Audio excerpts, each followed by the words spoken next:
Почитувани, Општина Аеродром е во толку лоша финансиска состојба што почна да штеди дури на спонзорството на кошакарскиот клуб МЗТ Скопје.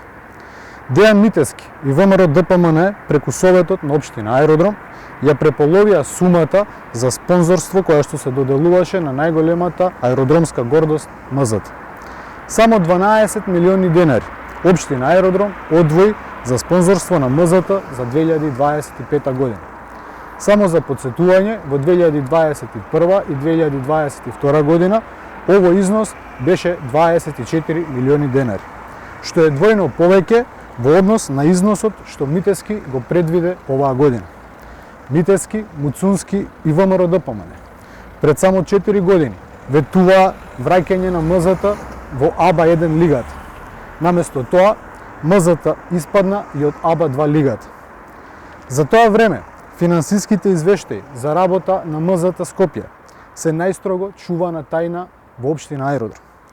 Јавно го прашуваме градоначалникот Дејан Митевски дали е точно дека МЗТ должи на играчите, дали и колку должи по основ на тужби заради неисплатени пари кон играчите, дали е точно дека тоа е една од причините за блокираната сметка на клубот минатата година.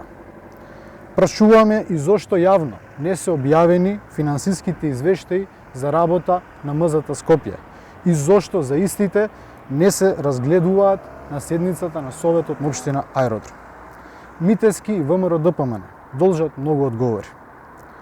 Нема да дозволиме МЗТ да се претвори во пералница на пари и инструмент за богатење на поединци.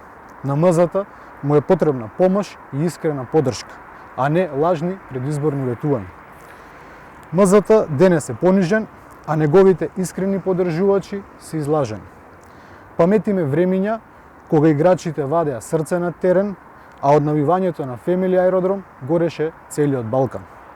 На МЗТ му е потребно обединување од страна на сите политички, партиски и надпартиски субјекти. Само со искрена поддршка можеме да го вратиме МЗТ на победничките патеки. Благодарам.